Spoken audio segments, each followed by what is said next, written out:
Welcome to Reels on the Rocks, the show where your hosts Whiskey and Sweet Tea discuss film from the unpretentious perspective. Really good remakes is the topic this month, with Peter Jackson's King Kong up first. Don't forget to like, subscribe, hit that notification bell, and as always, please be advised that spoilers are ahead.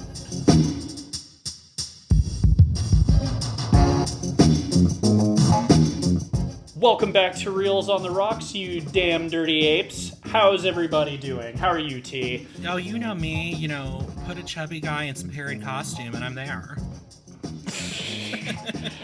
Oh boy. Well, welcome back. I think it's worth addressing. It's very clear that our last episode, there's something missing. So we had some technical difficulties behind the scenes. So if it feels like we're missing an episode, it's because we are. And it's very easy to guess what we were talking about because we kept talking about it on our last episode with Dodgeball.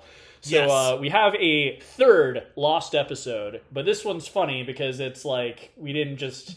Technically, my audio is still intact according to the editor. So some files got corrupted. It's something we might readdress in the future. We might be talking about some of our earlier lost episodes in the future. But just in case that seemed weird, I think it was worth at least mentioning that's something happened. So we might talk about all you guys missed. We talked about Dodgeball. Obviously, we both liked it. That's where we'll end with that. So in case we talk about it in the future. And then we talked about the Oscars. Obviously, the most recent episode, I lost again because I was doing my punishment. But we just talked about the winners. And on the bright side, though, in the meantime, I got to see Anora and was actually pleasantly surprised. We had a whole discussion about that. That is something, actually, now that you bring it up, because one thing that was lost in that episode that I do think is worth repeating, because T invented a new term. I have been talking about popcorn horror as my invented term for the show, but T came up with one, and I think it's worth at least defining it, because I think... at the time we recorded, you kind of looped Anora in with this category you created. And I think now that you've seen it, and I have seen it now as well, I think it's entertaining and has enough substance to it. I don't think it would be constituted. But explain your terms so that if you bring it up in the future.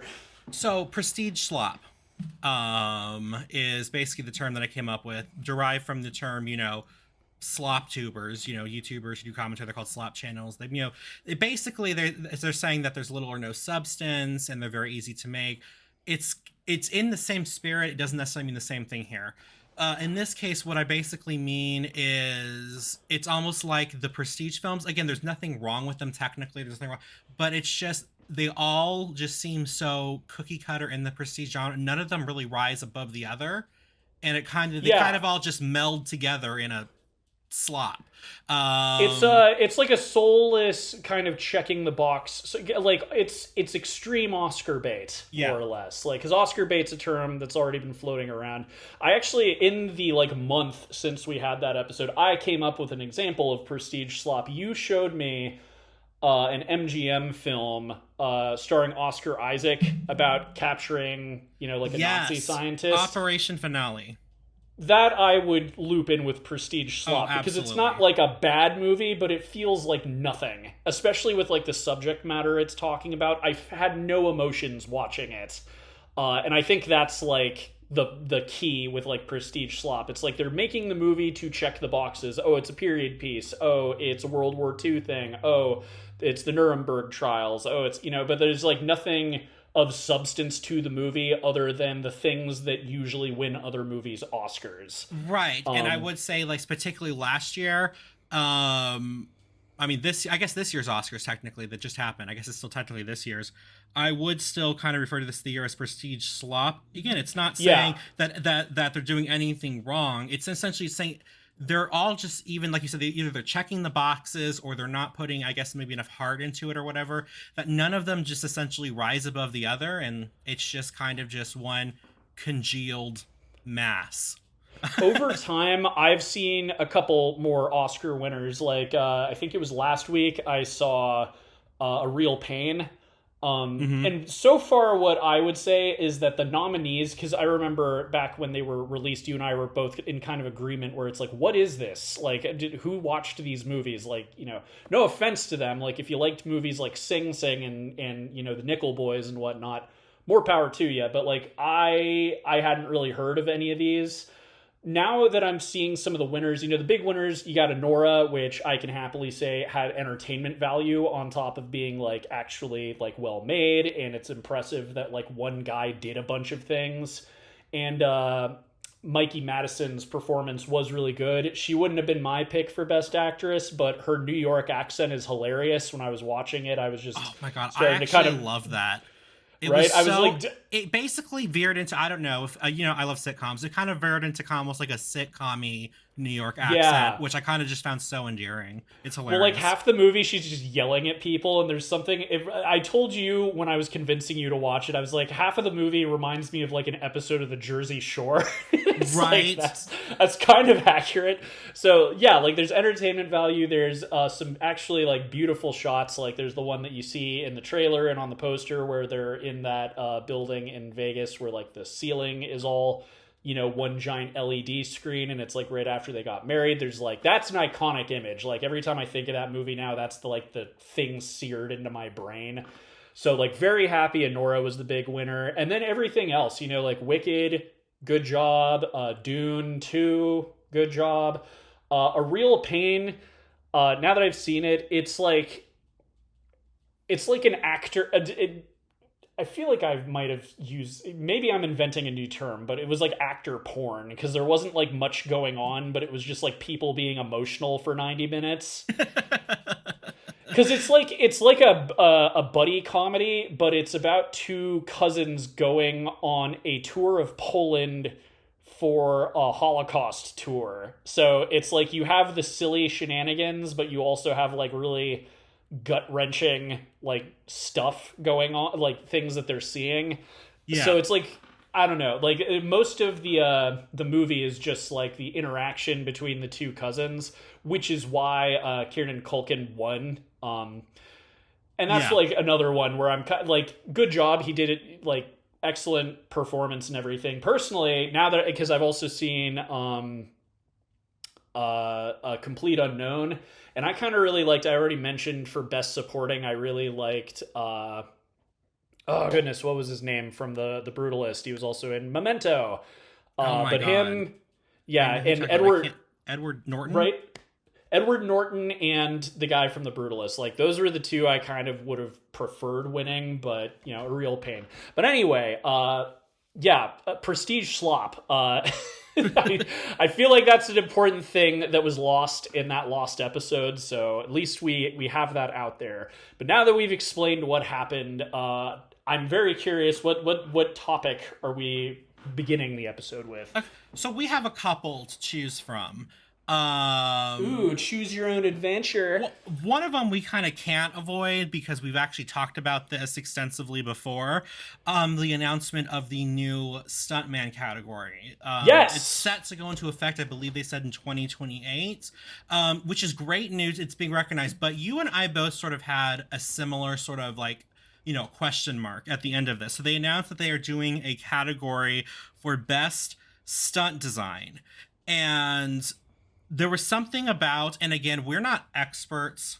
Our whole thing is we like are very just like not uneducated, but maybe we just don't know what's going on all the time. I think we know things about specific different jobs. Like you and I have different interests in movies. Yeah. So like I know certain things about like special effects and like cinematography and things like that. A lot about costume design and like another thing I'm kind of, I always forget. I was a bit of a band kid as a kid. So that's something I always seem to correctly, I think it's been shown on our like Oscar coverage the last 3 years, but I always seem to be able to correctly predict what is going to win best score. Yeah. And a fun fact about me, I don't think I've covered this on the show before, but when I was a kid, I was in honors concert and jazz band as a trumpet player. So like, I do have a background in music. I wouldn't say I'm like an expert. And he I did haven't still have friends, listeners, I promise. I'm just kidding. Oh yeah. Oh yeah. No, I had all of the cringy band humor. No, but so it's like one of those things where I wouldn't say I have the chops that I used to, but it's one of those things I've kind of noticed. Wait a second, I think I I get the music pretty well too. But anyway, yeah, like we have expertise in certain like areas of filmmaking, but we're not experts. So yeah, with stunts, I think it's kind of a blind spot for both of us, right? Because neither of us have done stunt work. So and again, I don't know exactly how this all works. I don't know if the individual stunt performers do their own, design, or is this going to be, I'm assuming at least the people doing the designing have maybe graduated from stunt work at some point, but we just both sort of had a concern, I believe, of whether or not this was going to be another suit award, executive award. Yeah. And it was just because of the wording. There's not been any details. They said they haven't released what the eligibility or the criteria is going to be. But we just do hope though that it's the performers themselves are still going to get the recognition. It's kind of like when they announced like best casting as an award, yeah, which my mother referred to as, oh, okay, so it's a SAG award, yeah. It was just like, well, and it's going to the casting director, which it's like, who, I will say, like, there are times with movies where I'm like, oh, that was really cast super well, but is it like another thing that you want to give out to a suit? Yeah. I don't know. It's so, yeah, as T was saying, like, we're kind of like, okay, well, who designs the stunts? I'm thinking it's the stunt coordinator, and then that gets us thinking, okay, well, do the stunt performers coordinate their own stunts, or is that like a person who's like choreographing it? Like, frankly, this award category could be a great way to educate people like us who don't know. We're just worried that it's going to someone who has very little involvement. But my guess is that that's what it... Because stunt coordinator, from my understanding, they're the one that, like, sets up the stunt. Like, let's say there's, like, a sword fighting scene. Like, that is choreographed, Like, it's basically dancing, but you're doing it with a metal stick. Yeah. And that would be like the stunt coordinator. So I'm guessing it goes to them. It's a shame that they're not doing like 3 awards in that case, and it's stunt coordinator and best stunt like male female stunt performer, because like then it would be like kind of more rounded. Right. I guess I almost feel like the designer, like, they can set up the stunt to make sure it's done safely, but the stunt performer really has to sell it. Because I think you and I have both seen scenes where it's like, okay, this is obviously not. Oh, like, what's up? Like, this is obviously not. Like you can either tell it's a stunt performer, or I'm like, that didn't look like that would have hurt at all, or something. You know what I'm trying to say? Yeah. And I do think there is value, but like I said, we don't know much about the stunt world, so it's entirely possible that this is a very well deserved award. I mean, I'm not. First off, the fact that the stunt world is being recognized at all. Is amazing. I think I read they said that only 2 stunt performers, they've only given out 2 Oscars for stunts before, and I think it was like for honorary stunts, I want to say. Let me double check this, because stunt performance Oscar, and I think they said they only given it out to 2 the things before, and I know they said what they did. Director. What I will say is that this award doesn't annoy me quite as much as the last time they announced the whole best casting thing. I think it's more of a step in the right direction. It doesn't, like, I worry about who the award is going to exactly, but it doesn't, it feels more deserved. It doesn't feel like something nobody cares about, quite like the whole casting thing, or like where you're splitting hairs. So that, in my opinion, was a step in the right direction. Like, when I heard this news, like, I was the one who sent it to you, and I was just like, woo, like, they're already, Yeah. And we had the same concern, but I was just like, oh my gosh, they're finally doing the thing everybody's been talking about for years. So they said that there was a heavy campaign that was led by David Leitch, who is a former stunt person. He's Okay. now like a director producer. He did The Fall Guy. Okay. So him and then his stunt coordinator and designer Chris O'Hara of Stunts Unlimited, they both made presentations to the Academy regarding this. Now they said that this will coincide with the what is it called? With the actually 100th Academy Award ceremony or the 100th anniversary of it. So we'll see what this done. They said that it's that films that'll be coming out in 2027 will be the ones that'll be eligible for this category. And I believe, let me go back to this other article. This article in Fortune mentions that there are some movies slated to come out that year that will be eligible. They said, for example, Avengers Secret Wars, Godzilla X Kong, The New Empire, which relevant for today. Oh The yes. untitled sequel to the Batman, and an untitled Star Wars film. So those will all be, as long as they stick to their release schedule and they're not moved up or moved back, those should be eligible for that. So I think that's very exciting. Like you said, we're seeing something that's been underserved and underdeserved and not underdeserved, excuse me, under recognized for this award finally getting what's been due to it. And I'm sorry I can't find the names of the two Oscars that have gone to stunt performances before. I should have saved that, but those were more like in an honorary capacity. But yeah, so that's very exciting news.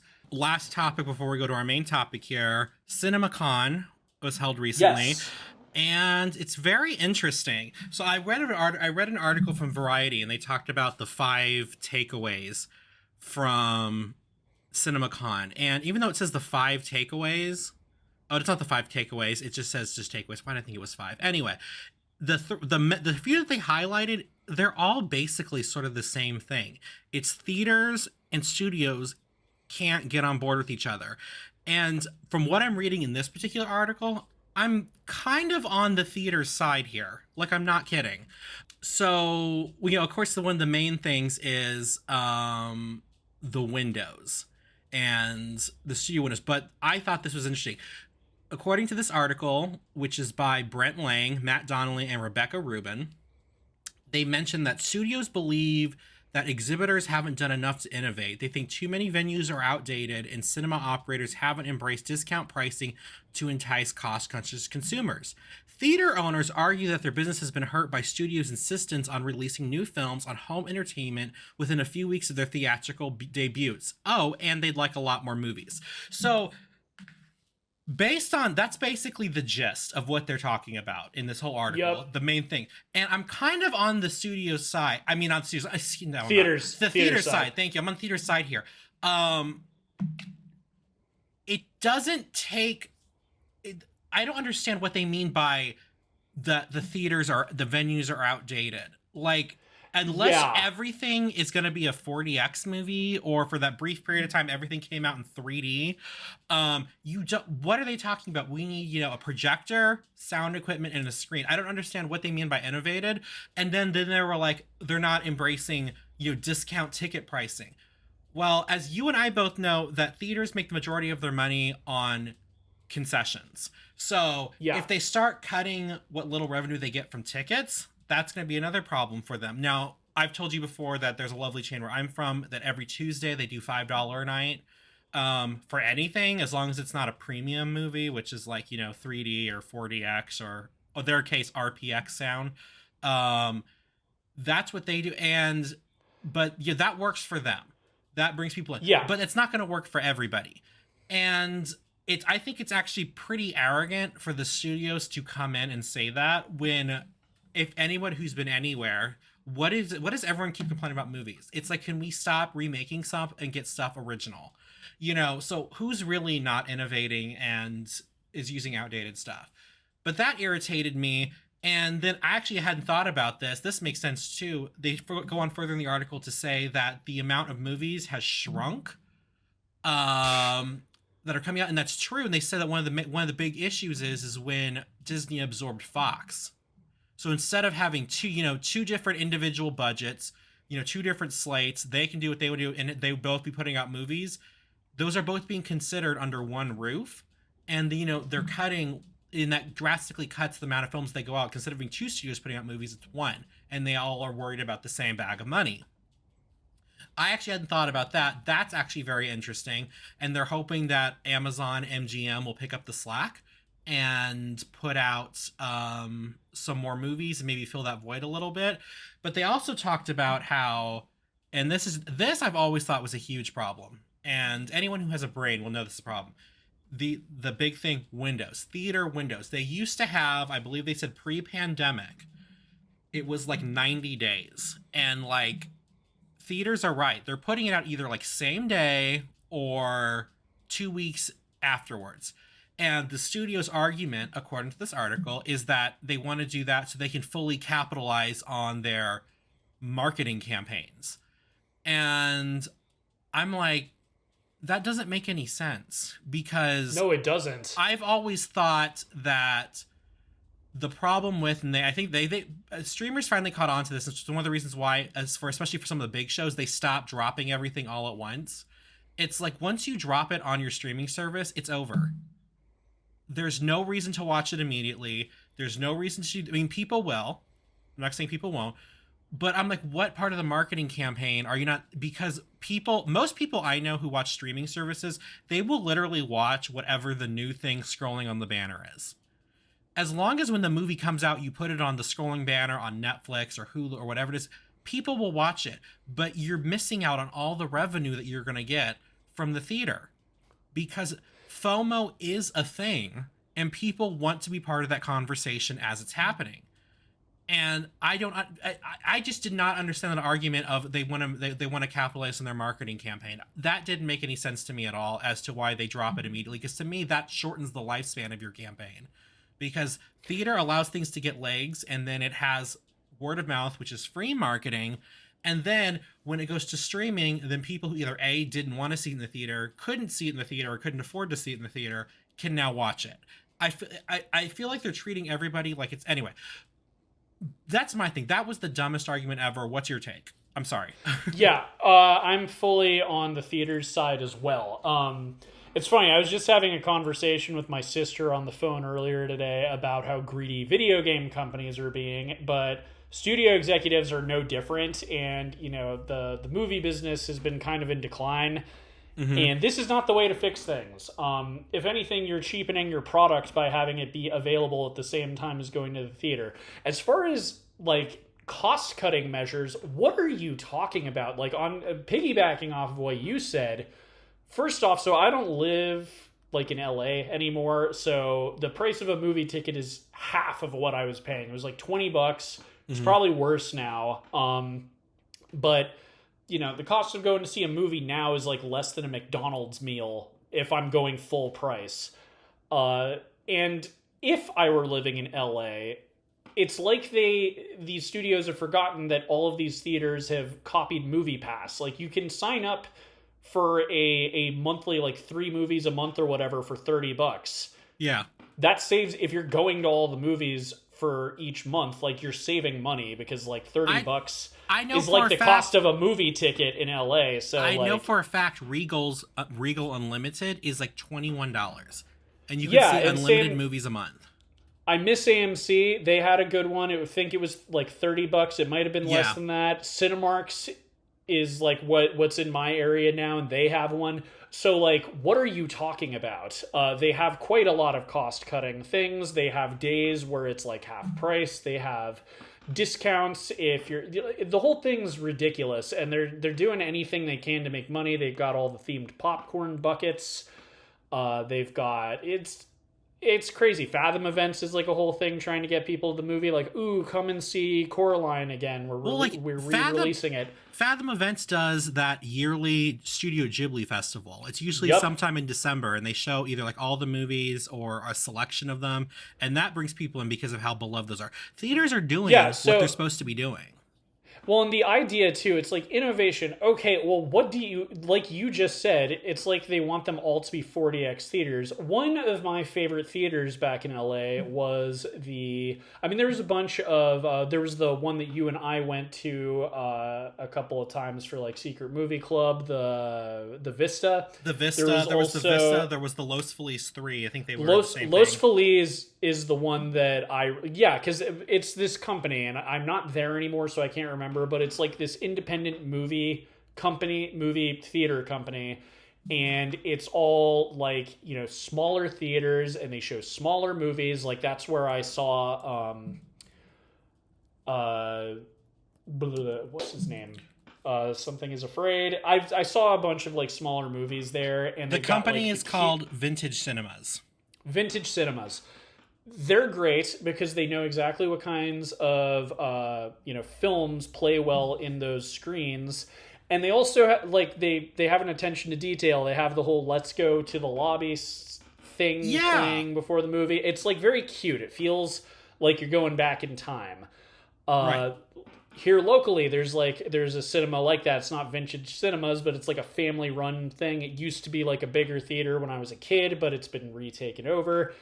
It's like doing its whole thing. The idea that they're not innovating enough is it's not even laughable, it's insulting. It's actually like, you know, especially with how much money they piss away. Let's not forget how many movies Warner Brothers just decided to axe so that they could save some tax money. Like, yeah, it's ridiculous. And that's the thing too, like the theaters are the ones taking the big hits. Yeah. Especially after COVID. Like, yes, the film business in general has been in decline, but the studio executives are not taking as much of a hit as the theaters are. Right. It's crazy. And again, the prices are kind of based on where you live. If you're in a big city, you're going to be paying more to see the movies, but that's how it is. And I remembered it was Beau is Afraid is what I saw at Vintage Cinemas on Los Feliz. But anyway, yeah, like the theaters are doing fine. They're not doing fine, but I don't think they're doing anything wrong. If anything, I think they're really bending over backwards to please audiences. And I'm pretty happy. You know, I miss AMC. I miss Nicole Kidman and telling her funny, us that we can cry. Heartbreak that we can feels finally good. cry, and things feel more real at the movies. Like I miss that. But you know, Cinemark's doing just great where I'm currently living. Different theaters are fancier than others. There's one a little bit further away from me where all of the seats are reclining, and you get a little tray. Like I told you, where I'm from, the local chain is called Santico's, and their big thing is they do a whole bunch of like community charity. So it's like you feel really good just going to see a movie because it's like you're gonna improve my community. Like that's like what they do. They do charity work and stuff with their gain. So people are doing what they can. I do not understand that. And one last thing before we transition to the movie, because I just saw this because you brought this up. They said supposedly that the movie Wile E. Coyote versus Acme, bought by Ketchup Entertainment, baby. Yes, they said that it has found a distributor. So I think it sounds like they purchased the movie. So we should be seeing that soon, because from what I heard, the people who saw advanced screenings, they said it was really good.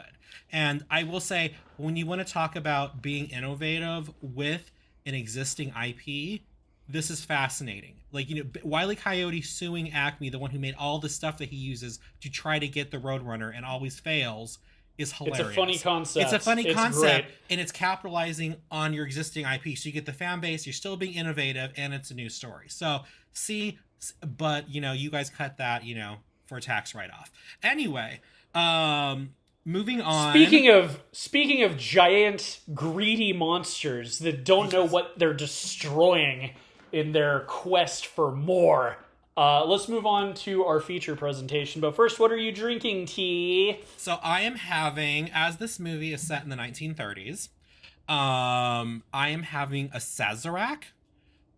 You know, it's like a whiskey-based cocktail. It has a little bit of absinthe in it. Calm down. Ooh. Absinthe that's sold in the U.S. does not have the hallucinogenic in it, but it has everything else. But It's classy. I mean, it's from New Orleans, but it just, it really kind of gives me that 1930s vibe. And it did show up on a list of ones that was popular within the 30s. Because, so, the old fashioned was too, but that's boring. I want to be exciting. And a Sazerac kind of matches the theatricality and the over the topness, I think, of one of our main players. Yes. And because of the weather that they faced going into Skull Island, I'm having a dark and stormy. And that one, it's 2 ounces dark rum, which I went with Kraken because it's a sea monster, and we're talking about a monster movie. 3 ounces of ginger beer and a half ounce of lime juice. Oh yeah, you already said what's in the Scissorax. So, we're talking about... I'm sorry, that was funny to me. Maybe it's the Sazerac. Right? No, it's funny to me too. You literally were talking about the absinthe, and I blanked on it. So we're talking about King Kong. This themed pairing is going to be really good remakes. Yes. And this is one that I think is fascinating on multiple levels. It was also kind of important, and we'll get into that. But what I find very intriguing about it, something intriguing in general about filmmakers, is like you wonder, what's Steven Spielberg's favorite movie?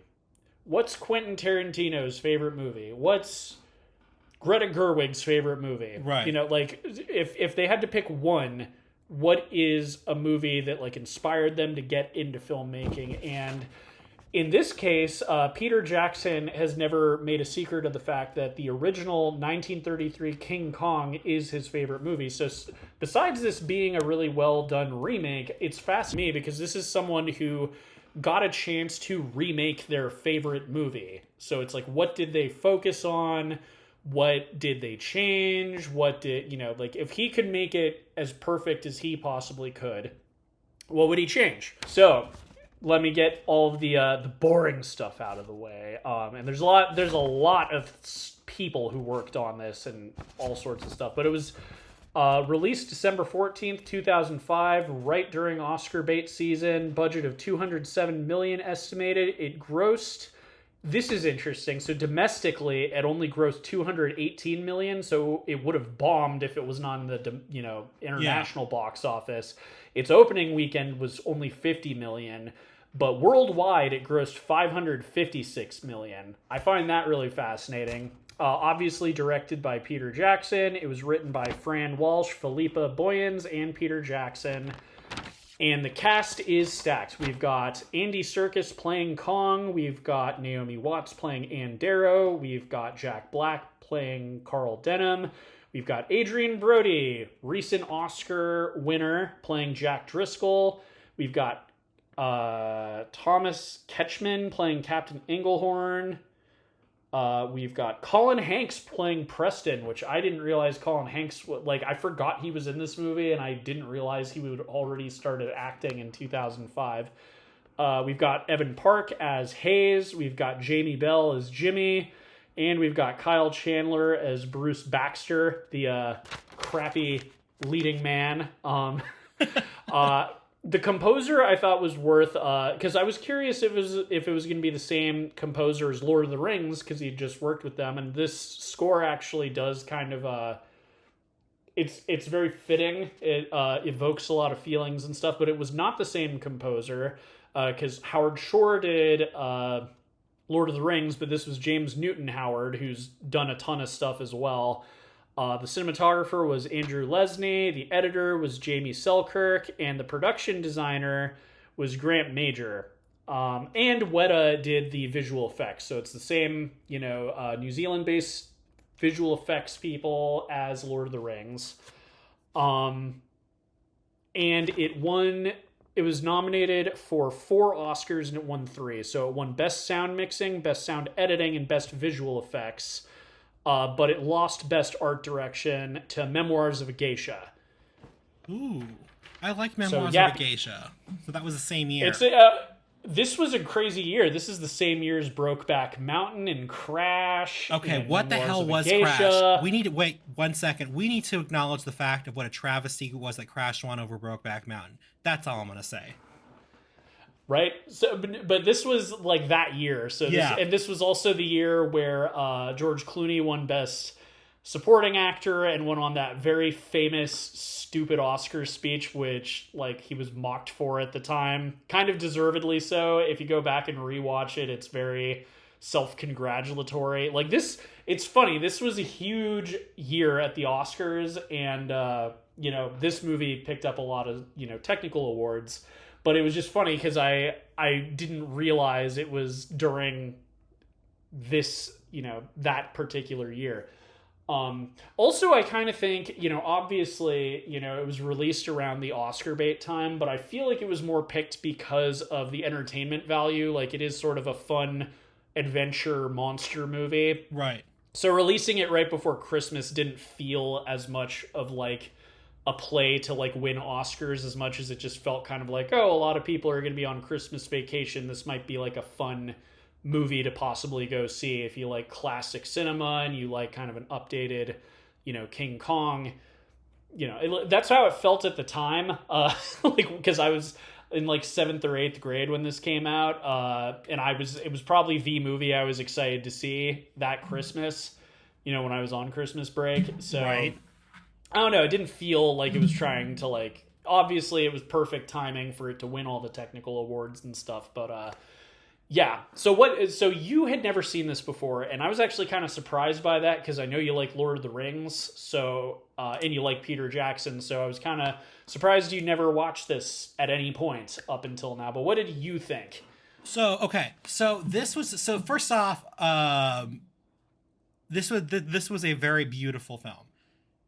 I will say Peter Jackson has an amazing eye for cinematography and for casting, and the stuff is all right. I thought it was good. I thought it was a little long though. Oh boy, what it was supposed to be. So like I'm trying to describe it. Like I didn't hate it because it was long, but like it does seriously hinder its rewatchability for me because it's long, and it kind of plays into some of the themes of the movie that I kind of, not themes, but like moments in the movie that I had some criticism for, which isn't necessarily Peter Jackson's fault because it's just the story of King Kong. But no, I did enjoy watching this. This is definitely one that for about 2/3 of the film, I was glued, was watching it. Cause like, I told you I went to go watch this at a friend's house. I thought it was just going to be like, a 2.5 hour film. And I go there and I'm like, oh, it's like 3 hours and 30 minutes. Okay. So I'll be watching half. So I did have to watch this in 2 parts. Although I will say though, there was one part very early on in the movie. I'm like, if they had divided this up into like a 3-part like mini series, this would be where episode 1 would end. Yeah. So it's funny. I had the same experience because I've seen this movie a bunch of times. It's been a few years since the last time I watched it. But I forgot it was 3 hours long as well. I assumed it was like the same length as the theatrical Lord of the Rings movies, like 2.5-ish, maybe close to 3 hours, but like I didn't think it actually was like 3 hours and 7 minutes or whatever it ended up being. So that was surprising. And also like I was starting to fall asleep near the end of this movie, and I started watching it at like 7. I probably took some bathroom breaks and whatever because I've seen this before, so I was more of just kind of getting my memory going. So like by the time I finished watching this, it was like 11 o'clock. So it, I don't know. It definitely feels its length. And the funny thing is I remember thinking that when I was a kid. And I also have a feeling, I didn't look up old reviews, but I feel like I remember a lot of critics saying the third act dragged really badly. And that's where it's funny you said that the first 2/3 were really good and then it got boring. Because when I was a kid, I thought that the whole New York section could have been halved. I was like, I get it. Like we can move on. Like they're having their touching moments, right. But we can get to the climbing the tower and all that. So it's interesting going back to it now. So one thing I've noticed, so since the last time I saw this movie, I'm pretty sure it was pre-pandemic, but at one point during lockdown, I watched the original King Kong because I hadn't seen it in ages, and it's like, oh man, so I watched it, fun fact, tight 90 minutes. Yeah. Oh, yeah. Especially when you look at how short And I will say that's the thing I want to talk about too. When you look at how short the original is compared to this one, I do Yeah. think that is a relevant thing to bring up.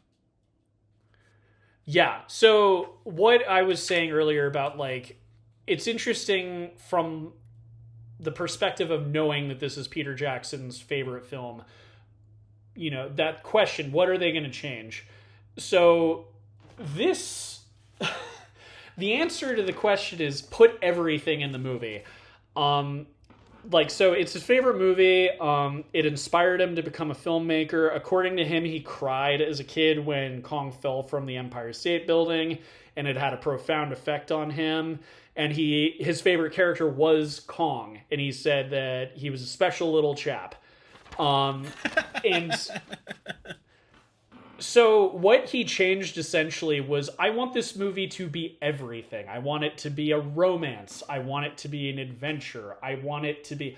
There are so many... I listed all of those characters. In the original, there's like 3 main characters. It's Darrow, it's Jack, and it's Denham. That's it. Yeah. Like, and the captain. That's it. Like, all of the other characters are just cannon fodder that Kong kills off. Like, there are no other characters. In this, you have, Bruce Baxter, who's like the crappy, narcissistic actor who's like the fake hero and who takes all the credit when they go back to New York. Doesn't exist in the original movie. You've got Jamie Bell playing Jimmy and Evan Park playing Hayes, the second mate who's taken on this orphan kid who he found in the bow of the ship. And Jimmy, you don't have to pretend to be brave. You don't have to, risk killing yourself. Not in the original movie. You've got, Ann Darrow and Jack Driscoll like having this, whirlwind romance on the ship, and he, despite being the puny writer, like he's got to save the woman he loves. Like that's in the original, but in the not original nearly. he wasn't. In the original, he wasn't a writer. He was like a first mate on the ship. Well, and exactly. It's so. That's part of the reason. That is the reason why this is 3 hours long. Is like he wanted this to be everything. Like he didn't. It has that DNA of being like, the adventure dinosaur movie. All of the action sequences in this are just pristine. It's the best part of the movie. And he upped the stakes too. Like anytime there was like an iconic scene from the original, he made it better. Like the original King Kong, there's the famous scene where Kong saves Anne by, fighting a T-Rex. So Peter Jackson's like, what about 3 T-Rexes at the same time? And I remember my mind being blown as a kid, because in the trailer you see the T-Rex roar at Anne and then Kong jumps in, and that's like the end of the trailer. So it's the T-Rex fight from the original. He never like showed his hand that there were going to be 3 T-Rexes. So I remember as like a kid, my jaw dropping when then the other one showed up, and then the other one showed up, and he's holding her and he's like trying to fight all 3 of them at once. So like he upped the stakes in a lot of ways. He made things scarier. It is kind of, so that's another thing. Like when we were talking about the variety horror list, you were talking about how it's like, why is Jaws on there? Yeah. King Kong is considered a horror movie by some people because it is kind of a monster movie, and it is a little horrific. Like we'll get to a scene later on that I had T watch in preparation for talking about a recreation for a scene. But like when you're watching the 33 version, it is kind of harrowing watching just these men die in like pretty horrific situations, like just being eaten by dinosaurs and falling to their deaths and like all this other. So there is like kind of an element of horror to this, even though I wouldn't quite say it is a horror movie. Let's talk about the natives. That's a thing that's been kind of controversial. Yes. What did you There was a couple.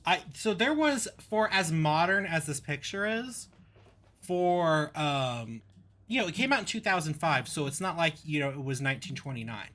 I was actually surprised a little bit at some of the creative choices Peter Jackson made, especially now finding out that some of these people weren't even characters in the original movie. So speaking to the natives, something about them just made me feel kind of icky. Do you know what I mean? And like, I understand that the crew I guess with except for what was his name, Hasley, uh, Hayes.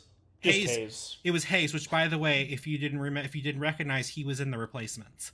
Hey! Okay, yeah, and I think I know who he might have been. Anyway. But so exception for him, you know, there was it would be, you know, the white people showing up, and that's not the it was something about, because it wasn't like a real tribe, it's kind of like he took a bunch of, like, you know, things that are traditional in different African cultures. And again, I'm not an expert in African cultures.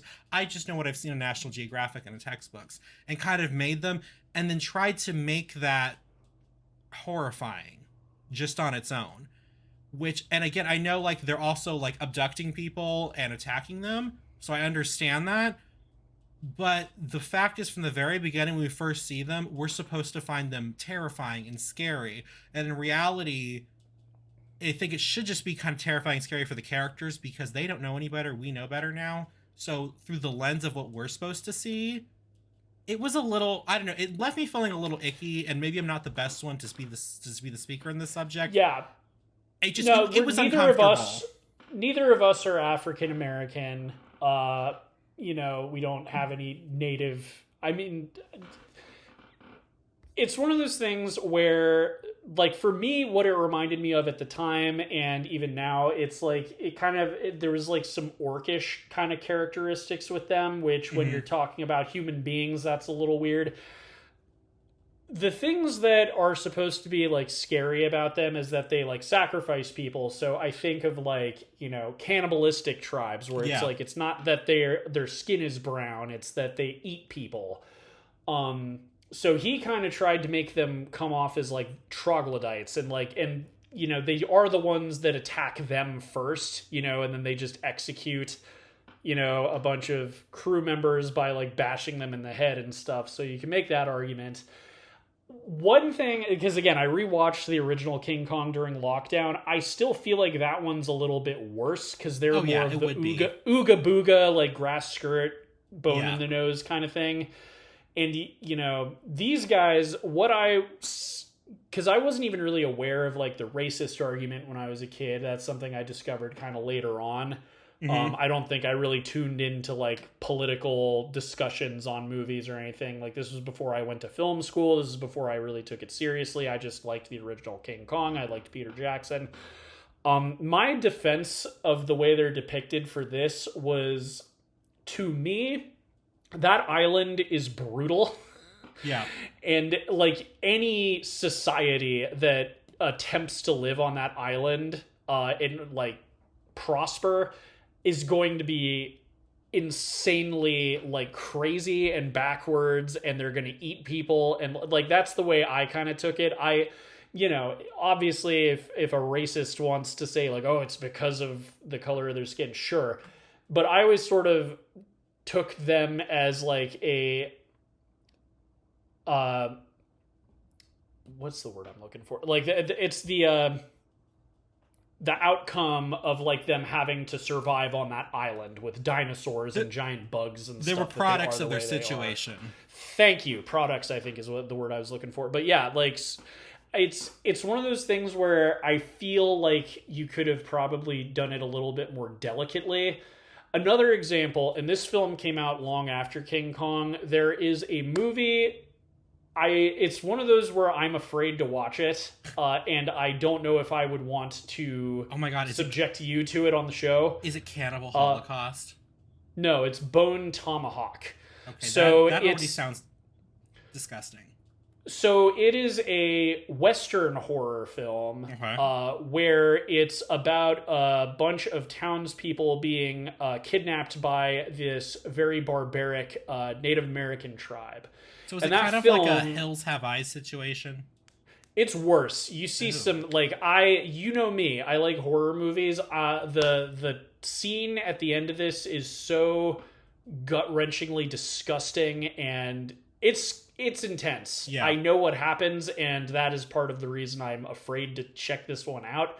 And I don't know if I would ever want to subject you to it for the show. But that film does at least differentiate. Like, no, these... So in that film, there is a character who's a Native American who lives in the town. You know, he's of like he's like Apache or whatever tribe is like in that area. You know, and he's wearing a suit, he's got a hat on and stuff. He's like, oh, these guys? Like, no, these are freaks. Like, these are absolute homunculus cannibal. Like, they at least, like, have enough sense in that movie to kind of have a Native American actor playing a Native American character say, like, no, these are monsters. Like, we avoided them, like, you know, outside of... So, like... That is, I think, what this movie was trying to do with the natives, but it could have been more tactful. And I do think that was part of the reason, like, Hayes was cast as, like, they had a black man play him, because on the nose, like, when the entire crew is white and they're just, like, shooting all of these natives, there is a little colonialist ick that kind of shows up. I think that probably the easiest fix would be to have a little bit more diversity in the crew. There was like one Chinese guy, and that's like it. Like, if the crew is a little bit more mixed, I think it probably wouldn't have come off as bad. Like, again, there was some things that were smart, like having the natives like attack them first, so it wasn't... frankly, I actually kind of like the bit where Jack Black is trying to, like, you know, befriend the little kid with the chocolate. It's so stupid. Like, I remember that cracked me up as a kid, and it's still, like, funny, just like, oh, this, like, you know, obviously haggard, like... Oh, it's that, and also he has no concept of what chocolate is. Yeah, and also, like, he's talking to him in English, like, as if the kid would know what he's saying, and it's... But yeah, it's one of those things I think it's worth discussing. I can't speak on it, completely personally, but for me, my defense of it was always like, I didn't take it as like they are a backwards society because they are not white. They are the way they are because they had to survive with giant man-eating monsters surrounding them. Right. Well, so although I will like, say that...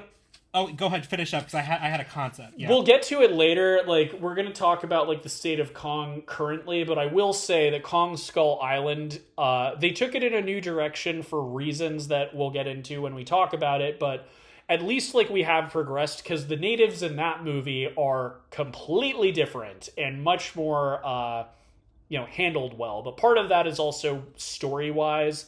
Kong's a very different character in that movie, but we'll get into that when we get into that. But I will say, at least, like, I do think that currently we are kind of, you know, approaching it in a more sensitive way, which is always good.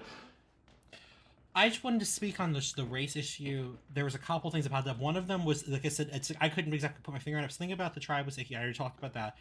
But there were two... The next thing that bugged me, and I think this was accidental, but it doesn't come across well, and I don't know if this scene was in the original King Kong, because I have not seen that in, like, years. When... I almost called her Marion. When Anne... I don't know why I almost called her Marion, but... When Anne first gets up there, she sees, oh my god, this is what happens at the sacrifices, you know, they're eaten or whatever. Because, you know, there's all those necklaces from the other ones. So, was that scene in the original film? I don't think so. It's hard to say, because everything's very shortened. And that specific scene, I don't think so. I might be wrong. Don't quote me. It's been like 5 years since I rewatched the first one, but I don't think, like, that scene where she's able to escape his grip happens, but I don't even think that she has, like, a specific necklace on, if I'm remembering correctly. That was, like, frankly, kind of a good little detail put in. It's almost like marking, like, hey, Kong, take this one. She's the sacrifice. Well, the thing that bugs me about that just a little bit, and again, this is reading into it or how something can be perceived. If it's like, you know, they've obviously sacrificed before, but the white one was worthy of living, you know? Well, so if you remember, she stabs him with the necklace. She does stab You him could with the still necklace. make that point. You could still make that point, like, oh, the white one was the only one who was smart enough to think of doing that. And the fact that but that she finds all the corpses right there, like they all died like right there, you know. Now, of course, we could also say that tribal tradition, you know, they pick from within their own tribe. They would just be exactly, like, and maybe so like they were resigned to die because like I have been chosen. I'm you know going to be his food. So maybe they didn't fight back because that was just. I'm just saying, there's just a culture. couple things that came across as just not handled well, and I think that one just left too much room for interpretation. The other one is, and I was like, I thought, you know, I mean, 2005 was still not like the best year, but I was like, all of the main cast, people who were not just straight up white, die, and I was like, I was like, and they're all usually to save a white character, and I was like, so we had some tropes here, and the only reason I'm bringing this up is just because I think because of my like initial reaction to the way the tribe was portrayed, I just became sort of just not like obsessed with, but I was just suddenly like, it was like on my mind, like let me see how racial things play out in the film. And so it's one of those things where like, because Peter Jackson's from New Zealand, and you know the Maori, like that's a whole thing over there. Like they handled the natives differently when they were founding that country. There was a whole thing with the Maori protesting like 6 months ago, which was great. They were doing the Komate, kind of awesome, a little funny with the faces they were making and stuff. But like there's kind of a different. You would think that he would be a little more sensitive to that because they're very sensitive to those sorts of things in his home country. Yeah. Because like also you make a great point, because Hayes dying. I remember watching this time. I remembered one of them died, but I couldn't remember if it was Hayes or Jimmy. Mm-hmm. And I think it would have been more tragic if Jimmy died. Yeah. Because, like, he was the one who was recklessly throwing himself at things, and Hayes was like, you know... So, I almost kind of feel like if their roles were reversed, you know, maybe he even dies in Hayes' arms, and he's, like, you know, talking about Heart of Darkness, which he was reading. Yeah. Like, you know, oh, now I found out why he goes to the dark. Or, you know, I don't know. I feel like that would have been kind of better. Andy would have avoided that whole, the one black character dying. Yeah, well, there was the Chinese guy dies, and it's And it was just, I don't know, like I said, it's because I just felt kind of baked, but I was just kind of just focused on everything else. You know, it's not like it makes the movie unwatchable. It was just something of interesting, of note. You know, because I just think, you know, when you and maybe this is just me, and maybe you can agree. It's kind of like when you have somebody as prolific and as great of a filmmaker as Peter Jackson is, you kind of also want them to be, like, I guess, like, for lack of a better term, perfect, and they're not. And so, you know, it's just kind of like one of those things, and you were just like, oh man, come on, like, really? And that's why I wanted to see that's why you told me there's only like 3 people in the original, because I was like, maybe this isn't his fault, maybe this was a character in the original story. To be fair, he's one of 3 writers, so Fran Walsh and Philippa Boyens are also somewhat to blame for these. Let's blame them. It was their idea. They're racist. No, it's like, it's one of those things where I feel like if you talk to him, he would probably agree with you. The thing about him is he's a special effects guy. Like, that is the thing that is attractive to him, and those are like the scenes that really felt like they had his DNA, like the T-Rex fight I was talking about, the dinosaur stampede, you know, Kong kind of wandering around New York after escaping, you know, just anything where there was like something cool going on visually. That's when it feels like it's him. So, like, I don't know. It obviously he wanted a lot of this extra stuff in the movie. Yeah. And he's good at this kind of stuff. There's a lot of like emotional speeches and character moments in Lord of the Rings. So, you know, I think it's tough when you're adding stuff to a movie that didn't have this stuff to begin with. You're playing with fire, because it could be too much, and also you're spinning more plates than you can handle, you know? Now, and I think that's kind of maybe where because that's the other thing too. It's like, it's easy to criticize this after the fact, but like, he's thinking of like 20 different things at once. Like he's probably not thinking of like the racial implications of things when he Yeah. is like, oh my god, I need to like okay all of these like production sketches, and I need to, you know, shoot like 20 scenes today and stuff like that. Like when you're not just the writer and you're also in charge of all these other departments, like you can get kind of pulled in many directions, and you lose sight of some critical things that could be going on.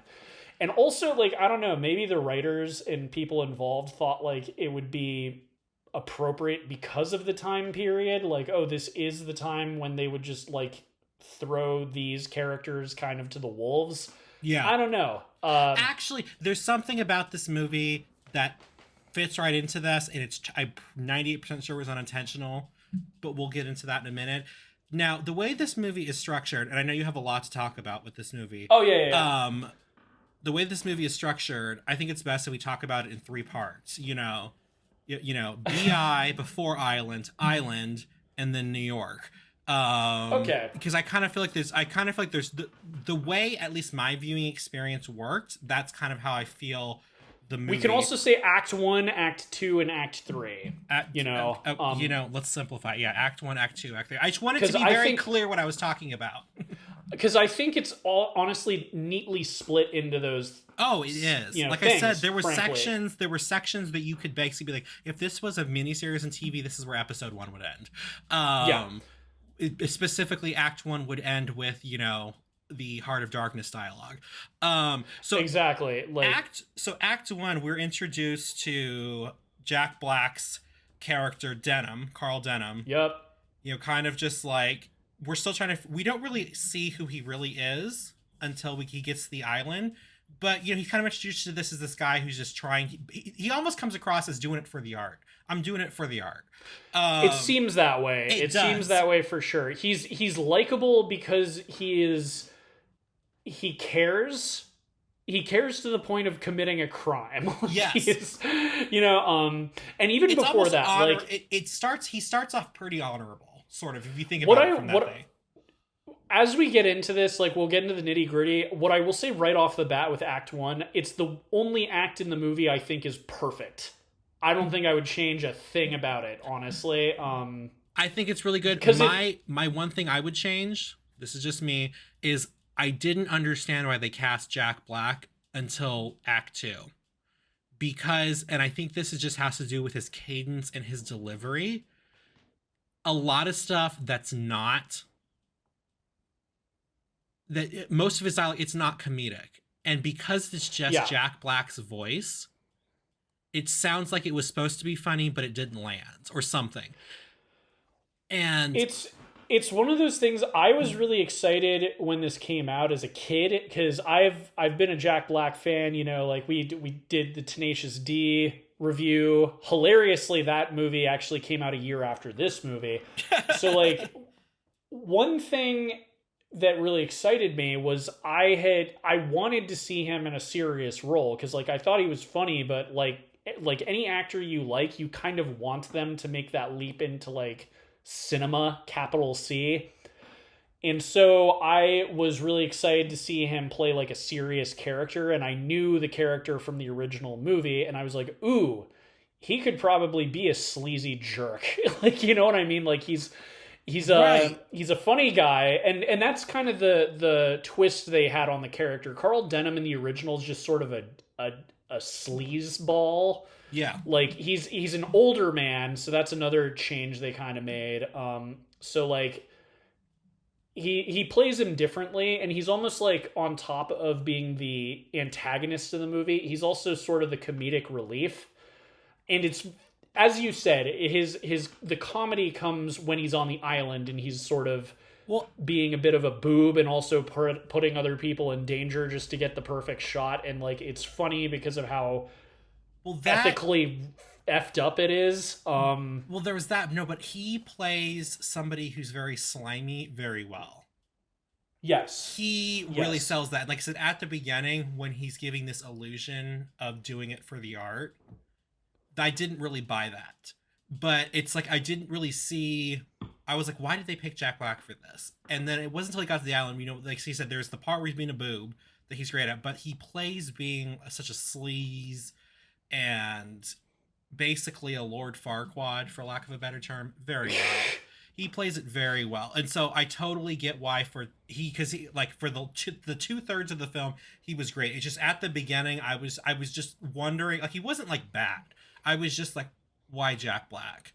I think one thing that was really smart about casting him was because, and I'd like to hope that this isn't just because of my experience with him before this movie, but like he has kind of a humanity to the character that makes you want to like him. You know, Yeah. like and that too, like the fact that he comes off as like very passionate about the craft, like when he says artsy fartsy stuff, like his famous ending line, you know, it wasn't the airplanes, 'twas beauty killed the beast. Like it sounds like, you know, him waffling poetic about, you know, the way he kind of did when he was trying to sell his movie to these suits and stuff like that. What I think really, the reason I would say Act 1 is perfect to me is it sets up Act 2 perfectly. The first character you meet is Anne, and she is, I would argue, the protagonist, and that's something that's also very different from the original, is she's like a damsel in distress in the original. Yeah. They really made her the main character, and they also gave her character, and they made it make sense that she would befriend Kong, because her character is that she's a comedian. She's funny. She's a vaudevillian. She is not a leading woman, and that's part of the reason she kind of fights with Carl. Like, I'm not that girl. Like, I'm not the one who's going to be like, you know, fainting into the hero's arms and stuff. Like, I juggle, I dance, I do all this stuff. Yeah. So like, it makes her a more likable character. It makes you see her as more than just the woman in the movie. And it also sets up the reason why she's able to, quote unquote, tame Kong, is because he thinks she's funny. Yeah. You know, it's not just like, and that's, you know, we were talking about like, oh, the white woman.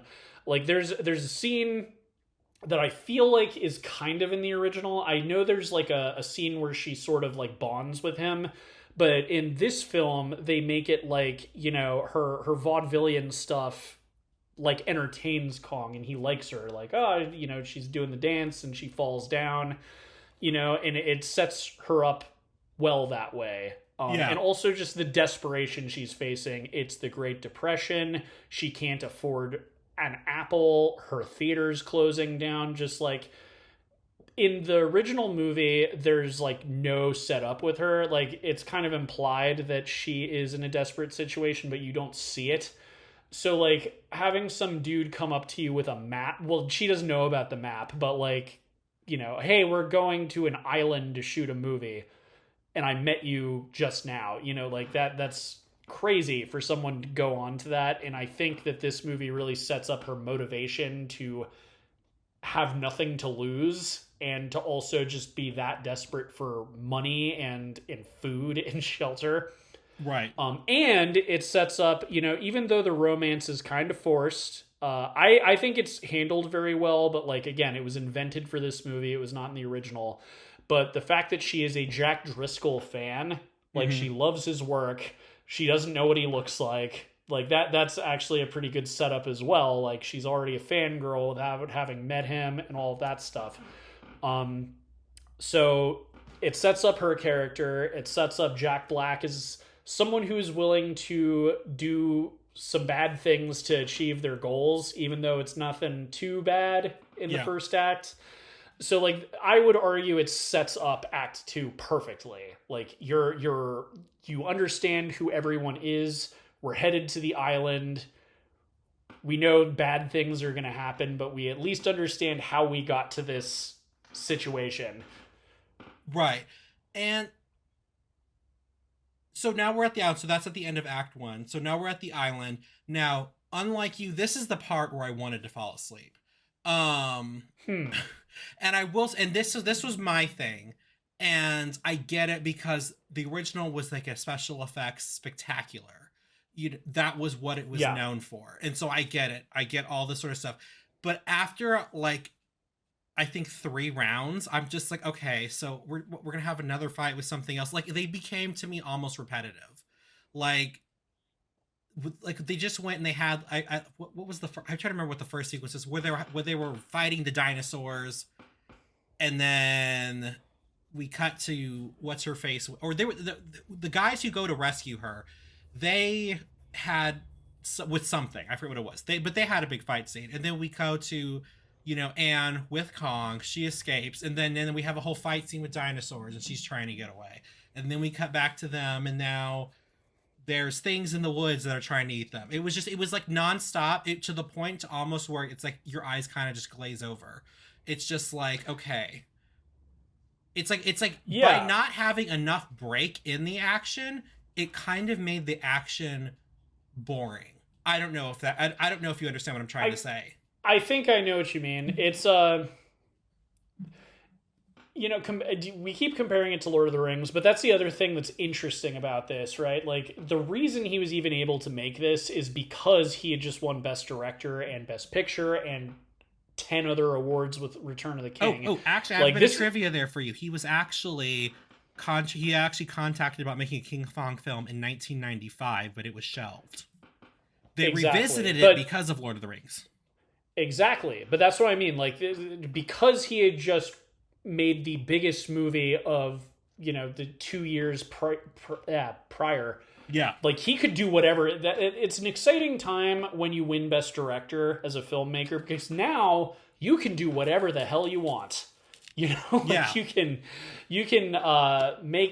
remake whatever movie you want. Anyone is willing to just work with you because you are the king of the previous year. So comparing it to Lord of the Rings is interesting because there's a lot of action sequences, but you're kind of right in that Lord of the Rings, in between like the big sections, and it's also like hard to compare to Lord of the Rings because that's a book. So you're kind of following the pacing of the book. But you're not wrong in that Lord of the Rings, there'll be a big action sequence that might be like, 15 minutes long, but then there'll be like an hour of just like the characters talking and traveling and meeting new characters until the next big action sequence. Whereas Act 2 in this is just nonstop. The problem is that that's exactly how the original was. Okay. And I think so there are some scenes that he added that weren't in the original, but they were cut from this one. Okay. So like the dinosaur stampede, right out of the original. The T-Rex fight, right out of the original. Yeah. The confrontation with Kong, not only out of the original, but it's like such an iconic scene. It's in the 76 remake as well. Yeah. On the log bridge. There's Jack getting Anne back at Kong's like cave on top of the mountain, out of the original. Yeah. So there's certain beats you couldn't miss.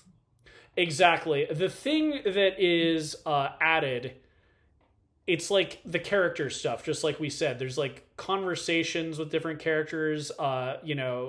Carl Denham, there's like different film people that are dying off in every action sequence, and he's kind of becoming more and more the villain as the movie goes on because he cares less and less. In one of the deleted scenes I watched that's in the like late 2006 special edition, there's a scene where they're on these little makeshift rafts and they're getting attacked by a giant piranha, and there's a scene where Carl Denham's like filming as one of the crew is like eaten by the fish, and then that like big tough guy with the mustache is like, did you get all that?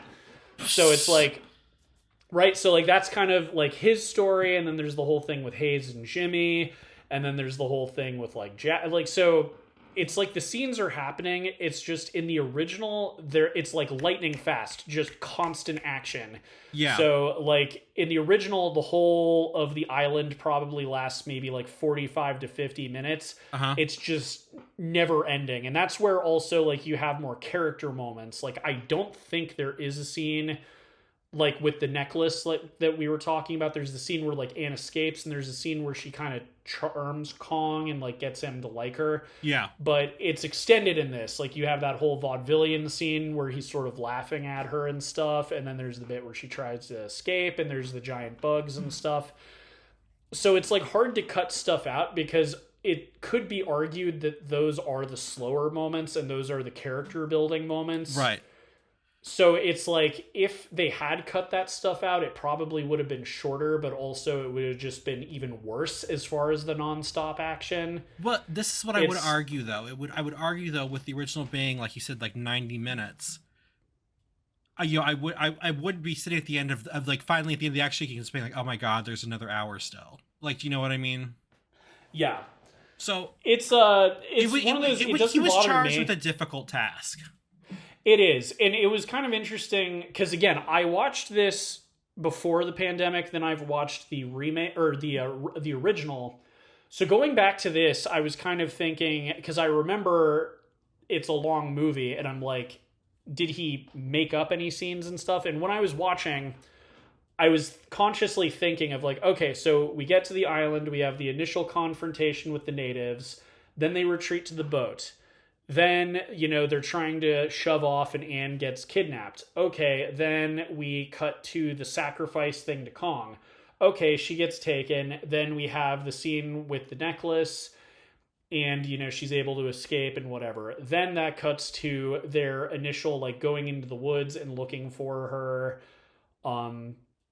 And then it cuts to her vaudevillian thing where she charms Kong. Then it cuts to the dinosaur stampede. Then it cuts to her sneaking away and like getting in trouble with the giant insects and stuff. Yeah. And then it cuts to the log bridge, and then after he knocks them off into the pit, that's when the dinosaur fight happens, and then we go back to them at the bottom of the pit. So it's like, it's weird because it feels really long, but not a lot of different things actually happen. Yeah.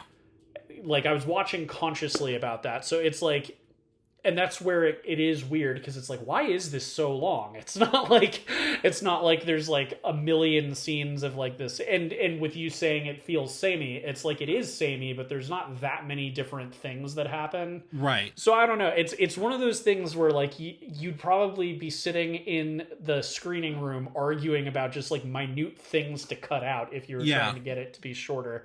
And that's where it's like my problem with Act 2. I say Act 1 is perfect. Act 2 is problematic with all of the stuff we were talking about previously. Yeah. With racial sensitivity. I feel like the action and all of that aspect of things technically is fine in Act 2. It's just like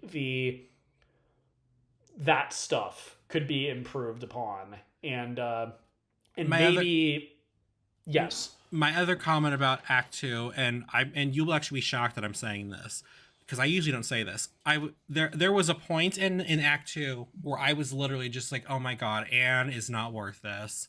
Like, she's not. Just go back. Like, this is like, it's like at this point, okay, so she's worth the lives of like, what are we now? 45 dead. I was kind of just like, she is not worth this, people. Just leave her. That's part of like what makes the original kind of sexist too, because the original is like just as bad, but it's like the whole a white woman in distress, we must save her, gents. Right. Like and I'm kind of split because if Adrian Brody had come up to me after we just escaped the island, so we have to go back, I'd be like, I'm sorry, Anne's gonna have to live on her own. Okay, we're getting out of here. Like, I was just like, yo, that is a lot. That is kind of ironic to go back for her. What's ironic is that she's doing fine. Like, thankfully, she has befriended Kong, so if they had abandoned her, she'd probably be okay. Yeah. She definitely... actually, she'd be pretty damn okay, because what is she going back to in New York? The Great Depression? Right. Now you got a big monkey friend, probably got some, go on adventures out in the jungle. I don't know. But that's the deep irony, right? Like, even as a kid, when I was thinking of this, if I was in their position, the horrors I'm witnessing on the island would kind of make me more inclined to because it's so scary there. Yeah. Then they don't know. They don't know that, her and Kong are getting along. Whether it's the original or this one, it's like, oh my God. imagine leaving someone there. It's yeah. It doesn't even matter that it's a woman. It could be another guy. It's I It's mean, just I get that. It was just maybe it's also because it was just nonstop of just okay, we're losing yeah. 5 more people. Oh, 3 people. Okay, now we're watching people get eaten and filming it. And it's not worth it. And again, so like, so that was just a funny thought I had. My other thing is when they're leaving the island finally, and they have her back. They're on the boat, and I had the same reaction to this that I had during, I think it was one of the Jurassic World movies, when they're leaving. And I know, Oh, I get at the time they were trying to abduct Kong, but then they give up on that for a minute, and the Kong is literally killing people, girl, and she's like, no, stop. I'm like, Anne, what is the end game here? What do you think is going to happen? Like, I was like, I get it, he's your friend, but he's literally killing everybody. Like, we don't have a sedative that work. I mean, I guess they technically did, but I was like, girl, chill, like, calm down. right. But because I was just like, so, and then that leads into, the chloroform, and, well, the moment, there's two major moments with Carl's character that happen in that segment. The moment we realize who Carl really is the second time he gives the exact same speech about one of his crew members dying.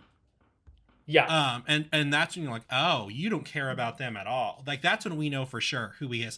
The second one, when we realized he never actually really cared about the art, it was more about the fame and the money for him, was when he was like, well, for me, was when he's It's like, technically, okay, he decides to bring Kong back, and he was like, yeah. oh my god, we'll be millionaires, people.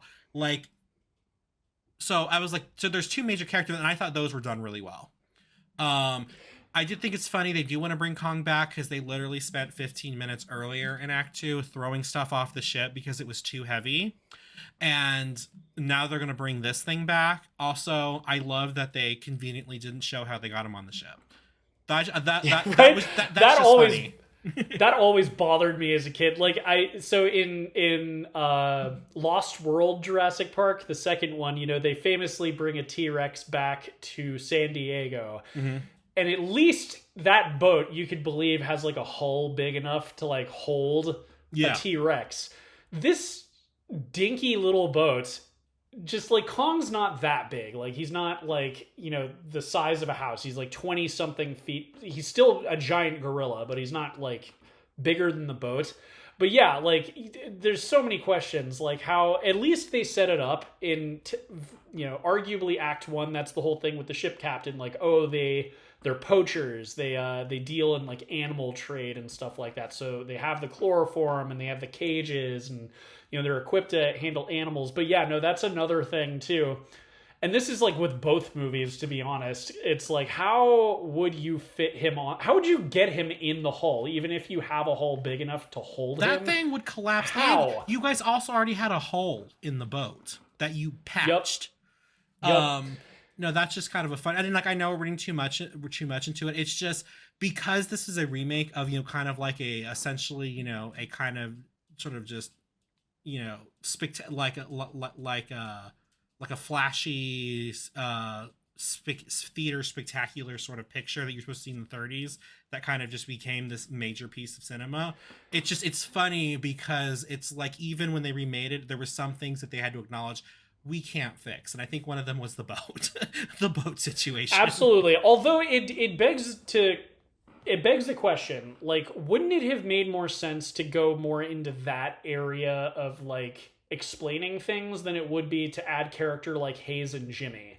Yeah. Because maybe, like, obviously they set up that the captain is like a poacher, but maybe you could have a scene where it's like, oh wow, this whole, like, there's like a giant thing that opens up in the back. Oh yeah, sometimes we get like 20 tigers and it's easier to let them all out. Yeah, something to explain how you would get them on the boat instead. Because, like, I already talked about how it would make more sense if Jimmy died, but what happens after Hayes dies and like Jimmy is saved and whatever? Like, that is the end of their character. After they're off of the island, Jimmy disappears. He never matters for the rest of the movie. Yeah. So like that whole we devoted thing, so much time to that. Exactly, and it's like this big. It's just nothing with that matters. Right. But I guess that means we've gotten into Act 3, which I think is mostly good. I just think it lingers on things a little too long. It's something I felt when I was a kid. Like, I like that Anne and Kong are having, like, a little sensitive moment before the big finale. Yeah. But it just goes on, I feel like, for, like, 20 minutes or so. It feels like it's that long, even though it's probably not. I did cry at the end. Right? It's, but yeah, like Act 3, I feel like that is, and that is the one I do remember film critics at the time complaining about being too long. So it's probably not just me, but I think that goes with that was Peter Jackson's decision. Kong was his favorite character. He felt bad about what happens to him, and I think he really wanted there to be a sensitive moment, because that is another huge difference. The original, it's just Kong escapes, he goes on a rampage, he eventually finds Anne, she is not friends with him, she's screaming as he like picks her up, and then they climb the tower, and then he gets shot, and then he dies. Yeah. So like that is 1,000,000% Jackson's call, and that was like his whole thing. Like, you wanted them to have like this kind of cute moment where they're playing around before all the bad stuff happens. And my only real criticism with that is I feel like it could have just been cut down a little bit. I don't think there's anything wrong with the actual like cute moment with them. I mean, but, I would kind of argue it's unnecessary. We've already established that Anne feels some type of way. And we've already established that they are bonded. You know, it was kind of just like really... Well, the thing that, but I almost wonder if this was added at a later date, like if this was a reshoot or something, because there's no other snow in the city. It's a good point. You could argue it's because it's in Central Park, and the rest of the city, it's like they gotta plow it out of the way for all the traffic. Yeah, but have you ever been in like you went in like in Boston? No, I know. We went to Boston. I know. It was just it was weird, but I kind of chalk it up to it was kind of like a dream. It was really happening, but it was kind of like a dreamlike, ideal scenario. Yeah. I actually kind of forgot about that scene until you told me, and I actually remember thinking that was weird because it was like actions. I was actually surprised. Like, what I just said was just different. I was actually surprised. I was like, okay, the action just started. It then abruptly stopped, and then we're back into it. Yeah. So it is kind of a weird moment in there. And yeah, like I feel like as far as like the acts, that's my take. Act 1's perfect. Act 2, for the most part, is perfect. I think it's just, insensitivity with certain things and plot lines that should have been cut. Like, again, it feels kind of like he just wanted to make this movie everything, and it really didn't need to be everything. I think the romance was worth adding in. I think all of the stuff with Carl Denham and like how he is a scumbag and just kind of like not actually caring about all these people dying to make his stupid movie. Yeah. Like that stuff's really good, but there's just like all this extra fluff with the other characters who end up dying. I'd actually argue I don't really like the romance with Jack and Anne. Mostly because I kind of feel like the big emotional core or the relationship that we feel the most emotional connection with, which is typically supposed to be like a romance or a super, super close friendship in a movie, is between Anne and King Kong. And I feel like that's where the thing... And he almost kind of felt like an afterthought. Like, it really, to me, felt like we were supposed to think of them as like this like couple that could be... But I really sort of feel like he was more into her than she was into him. Like, I didn't feel like there was even any chemistry between the two, but it was very obvious that Jack was very into Anne, and that's why he goes to save her.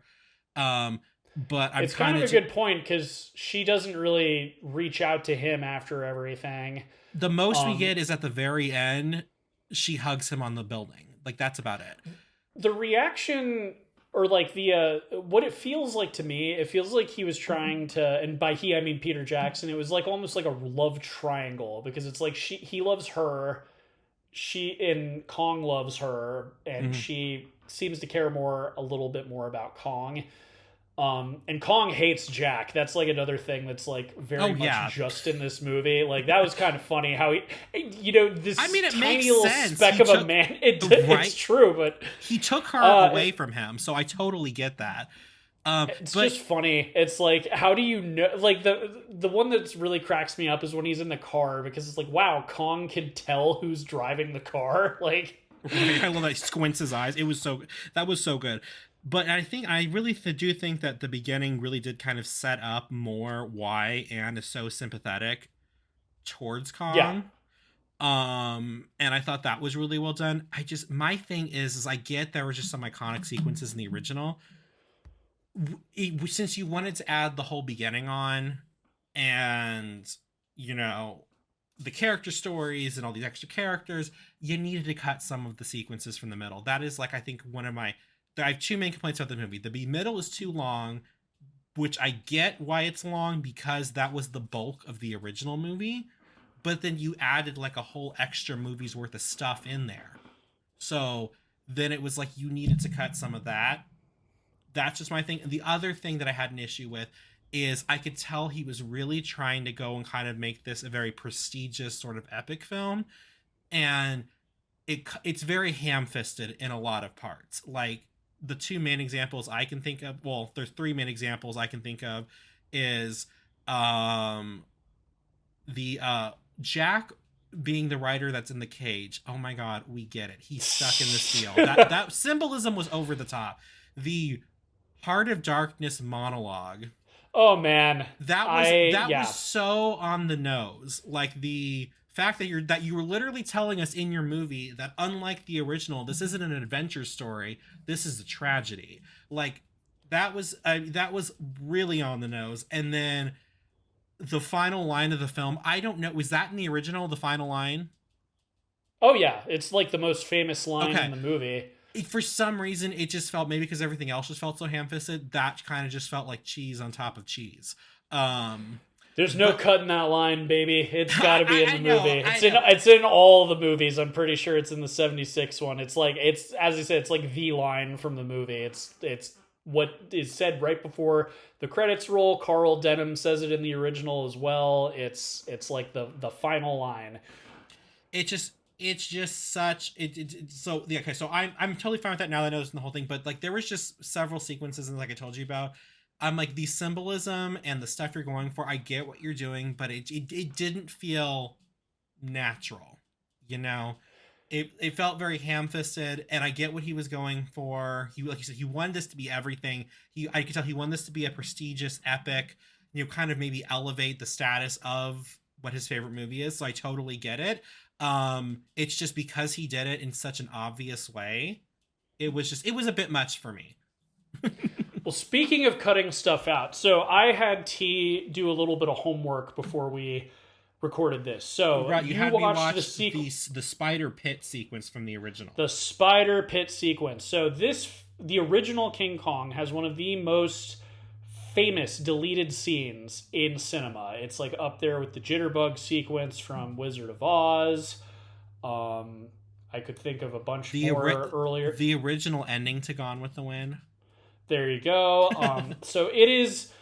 So what I had T watch for, like, in 2005 when he was making this movie, Peter Jackson famously recreated the spider pit sequence, which ended up being a special feature on the 2005 DVD release of the original King Kong. And so that's what T was watching for this. So speaking of like... So that wasn't the cut footage. That was the act. So like he basically knew that was him. That was him remake. Yeah. So the footage is impressive. Gone. I totally bought that as the original. Yeah, and so those actors also were like his special effects guys. They weren't actors in the original King Kong, nor were they in the remake. They were just like the Weta team acting as like the crew in the original, getting killed off and stuff. In fact, the guy who gets like eaten by the spider, I think it's the spider. It might have been the spider or the tentacle creature, but the guy getting eaten is the guy doing the animation for the monster eating himself. So anyway, like the spider pit sequence is famous because it's lost media. The Yeah. film reels are missing. But so if you watch the original King Kong, basically like the whole confrontation on the log bridge happens.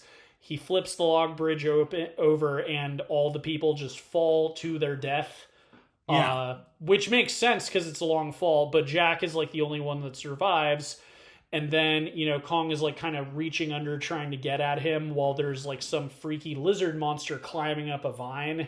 Yeah. And that lizard monster is one of the only surviving monsters because, the spider pit sequence happens. As the story goes, supposedly, like, the original sequence was so horrifying that, like, it was too much for crowds to handle. So that's why it was cut. It was like, already like these people are like, they fall to their potential death, and then like, oh, we survived, and then they're immediately eaten alive by like these horrible monsters. And so it was like, and he kind of did that in this film. That's the thing. So that is a sequence that was not in the original film. So he recreated the spider pit sequence twice. And it's funny because I did not know about that sequence when I saw the movie. I learned about it like years later. I think I learned about it when I was in college, like when I was, looking up stuff about this movie or whatever. And it's funny because that was like one of the most disturbing sequences in this movie, especially like the guy getting eaten by like leeches and stuff like that. It's like genuinely like one of the only I did kind of watch that movie. scene through squinted eyes because I do not like bugs. It's gnarly. I thought that was like the most disturbing scene in the whole movie. Like I would argue that is like horror put it, and that is what the spider's pit sequence. That's how the story goes. And because, old Hollywood, they didn't really believe in keeping deleted scenes or whatever, supposedly the footage is gone. Like it just was destroyed. It was taped over. Who knows what happened to it, but it's never been found. So the thing that I had you watch was Peter Jackson recreating it as if it looked like, the original sequence. Right. They should just splice it in. Right. So in my, research for this though, so I'm gonna shout him out. We'll have a link to his channel in the description on like our YouTube music page. But so I did a little bit of extra research just so I'd know some backstory with the spider's pit sequence from a channel called Scribbles to Screen, and he was very he talked about things outside of the spider pit sequence. He was like going into like where the dinosaurs came from. It was like a 30-minute video. But he actually proposed an interesting idea that no one's really ever put out before, that the spider pit sequence was actually never shot. So like when he was doing his research, he found that there was no record of like any of that footage being shot for the sequence. So like he was like, that's weird. Like even if it was lost, you would, see that.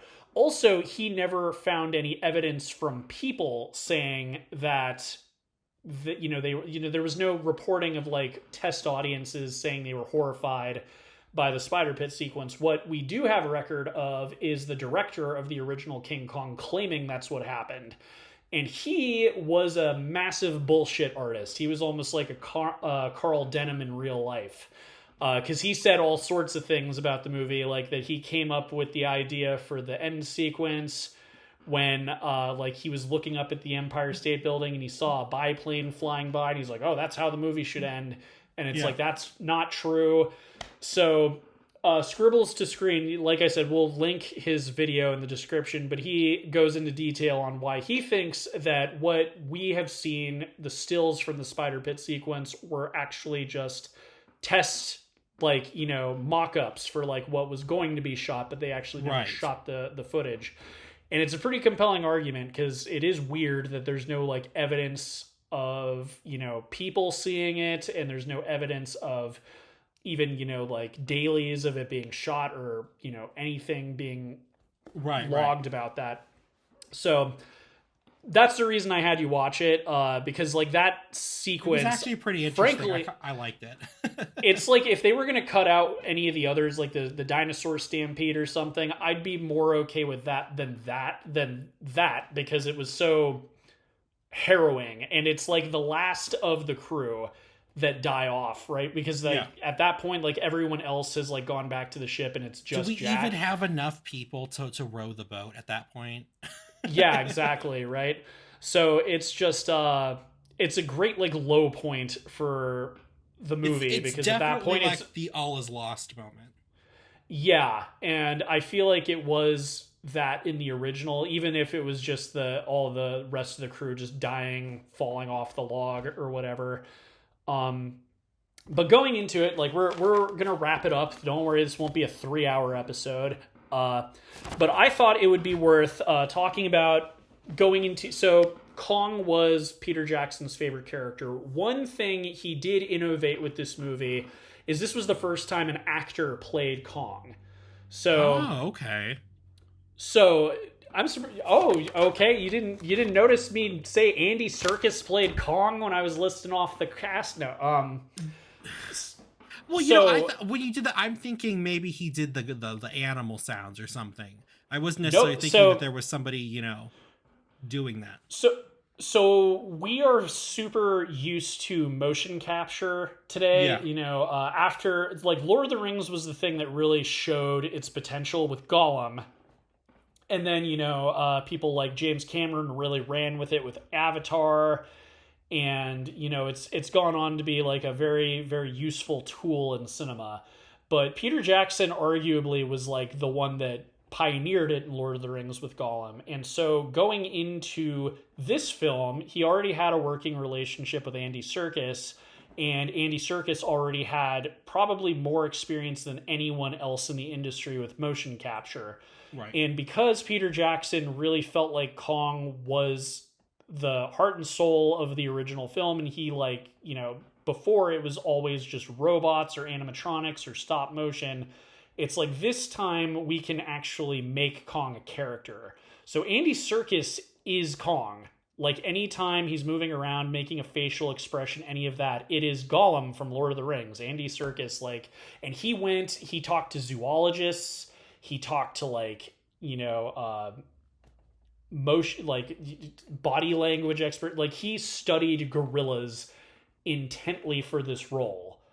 Like, and arguably, like, this is as good of a performance as Gollum, because you feel like it's a real animal. Like, even if you know that that's him as Kong, it's crazy because he's like doing it so well, it feels like you're watching a real gorilla move. Yeah. And this kind of was like the thing that led into, like, he has played an ape a dozen times. After this film came out, a few years later, we had Dawn of the Planet of the Apes. And guess who played the main character in that, you know, series of films? Should we say Andy Serkis? Our main Andy guy Serkis here. plays Caesar, and he's played apes and other things as well. So kind of now he's like the mocap guy, and he's like the ape guy. And speaking of which, so we'll talk briefly about Kong Skull Island, but leading into that, we had a new actor playing Kong for the new MonsterVerse with Warner Brothers. Okay. So because Andy Serkis had passed the torch off in Kong Skull Island, Kong and Jack Chapman are both played by Toby Kebbell. And Toby Kebbell trained with Andy Serkis to get Kong's movements down for that movie. So it's like a passing of the torch. In that movie, so I take it, T, you probably haven't seen any of the like new MonsterVerse, like Godzilla or Kong movies. No, I thought they canceled the MonsterVerse after the failure of the Mummy movie. No, so I'm calling it the MonsterVerse. The Monarchverse. I don't know what they call it. Oh, okay. Specifically, the MonsterVerse is what Universal was calling what they were going to do with their stupid like Avengers horror monster movie thing. So what I'm referring to is, so Warner Brothers has kind of started making their own Toho Godzilla movies. And when I say started, I mean they did this way back in like 2014 with that Godzilla. Yeah. But they're doing what, they want it to be like a series, and they wanted it to be a cinematic universe. They were copying Marvel. And what's interesting about it is it's probably the only one that's really been successful. Mm-hmm. Maybe not as successful as Marvel, but they've had a bunch of hit films. They have currently an Apple Plus, or sorry, not Apple Plus, an Apple TV series called Monarch, which is about the founding of like that secret organization that's checking in on these kaiju and stuff. And they've got Godzilla versus Kong and all this stuff. But so leading up to Godzilla versus Kong, which that's a whole thing too. Toho, the Godzilla people over in Japan, they made a series of King Kong movies. They did their own Godzilla versus Kong, and it's in that weird legal gray area because it was over in Japan and it was like the 70s, and like, what are you going to do? Sue them? Right. With Warner Brothers trying to kind of emulate that era of like Toho movies, they're doing their own Godzilla versus Kong. So they had to make their own King Kong movie. So they did Kong Skull Island. And so I take it you have not seen it then. I have not seen Kong Skull Island, but I remember when it came out and people were enjoying it. It's good. So those movies, in short review from Whiskey about the Warner Brothers kaiju films, Monsterverse, whatever it is they officially call it, they're great. They feel like they were written by a 14-year-old boy in the best way. Like, they're delightfully stupid. But Kong is really interesting. So Toby Kebbell plays Kong, and Skull Island. So the story is basically that it's the 70s. It's like Vietnam era. And a bunch of American soldiers have arrived on Kong Skull Island, and they're going to map it out.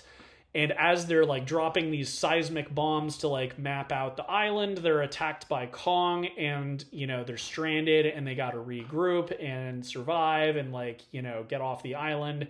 There's a whole thing with Sam Jackson's character having a Captain Ahab thing with Kong. But what's neat is, like, especially with Godzilla versus Kong, you need to have one of the monsters be the good guy, right? So in this case, turns out Kong's a good guy. Right. And that's where also they're kind of more sensitive. So the natives also worship Kong as a god on this version, but it's because he's nice to them. It's because he protects them from all the scary monsters on the island. Oh, yeah. So he's nice. He's a good sense. guy. Yeah. And so, like, he's kind of the hero. And, like, as they, there's giant spiders and, like, there's all these scary monsters and stuff. But it's, like, basically Kong is... And that's the whole thing. Like, we could review it later, but there's, like, big evil lizard things on the island that he protects the natives from. And that's actually why he attacked them, is because the seismic activity was making them come out of the Earth's crust and, like, attack people. So he was attacking them to be like, hey, stop it. Stop it. Stop what you're doing. And like later on, like, so he's existed. The Kong Skull Island film takes place in the 70s. By Godzilla versus Kong, it's like the modern day. That is my favorite version of Kong, not just because he's nice, but because he speaks ASL. If you know sign language, you can talk to him. Oh my god. So it's like, and this is where it's like very stupid, but it's kind of like enjoyably stupid. But it's like cool because this film laid the groundwork for the character or the actor who would play Kong in those. And I'm not entirely sure if he's still Kong. I was trying to double check and make sure in Godzilla vs. Kong and in the one that came out like 2 years ago if he was still playing him. But they like stopped crediting him, so I don't know if that means they just aren't crediting him for doing the mocap, or if they just have some no-name guy doing it, or what. But at least in Kong Skull Island, Toby Kebbell was Kong, and he was trained by Andy Serkis to play Kong. So I just thought that was like a nice little end cap, kind of with all the innovations this movie had, and all of the awards it won, and all the things. Like, the legacy continues in kind of a different way under a different studio banner, but just this idea Jackson had of making Kong a character and not just like, a monster done with CGI and special effects, right, and actually have an actor play him has continued, at least to some extent. What would you rate this film, by the way? This, I would rate this 2.5. Two and a quarter pitchers of sweet tea. And my biggest issue, I'm sorry, is the runtime. And I just felt like it was trying to be an epic and it couldn't do it. However, this is a very, if you don't try to look at this movie as an epic or as something prestigious and just as a fun film, kind of like the original was supposed to be, it's very enjoyable. Fair enough. And yeah, it's not like a masterpiece. Frankly, I don't think that Peter Jackson would disagree with you. I think like even he would be like the original's still better. That's just how people are with their favorite movies most of the time. I'm giving it a 3. I was thinking I might give it a 3.5, but like it's good. It's way too long. There's the ham-fisted stuff, the writer in the cage, I didn't think about until you brought it up, and then that made me laugh because it's like, oh man, you're right. That is like an obvious, the metaphor. But yeah, like the more I'm talking about like all these like supplementary characters and stuff, it's just like it didn't need to be everything. I think this could have been 2 hours long, and it would have been longer than the original. It would have probably been able to keep a lot of the stuff he wanted in it. Mm-hmm. I will say though, it comes a little close to losing the spirit of the original because he added so much in. It almost loses its kind of fun adventure. And I know he says it's not supposed to be an adventure. It really is a tragedy, but it loses some of the fun adventure a bit. That was a kind of vibe that the original had.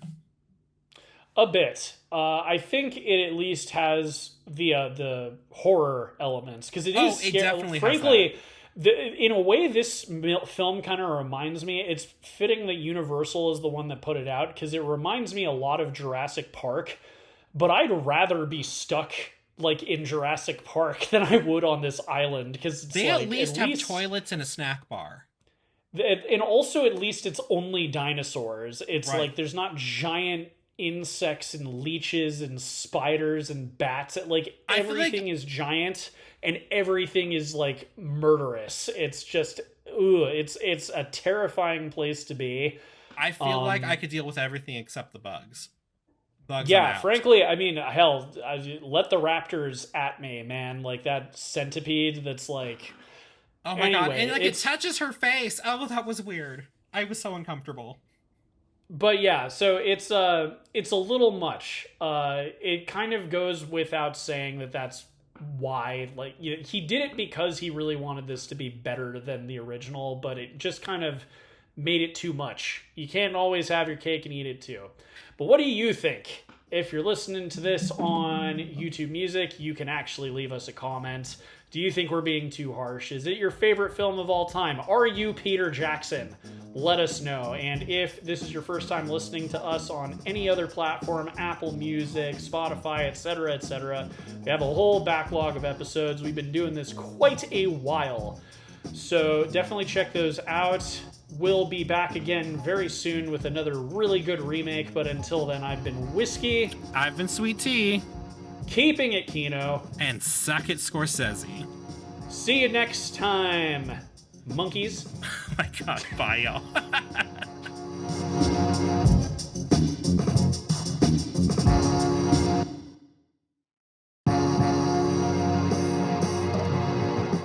Reels on the Rocks is a production of La Prince Laboratories. It is edited and produced by Alejandro Castillo and programmed by Jamie King. Original music is provided by Pat Mars, and original artwork by Asa Esparza.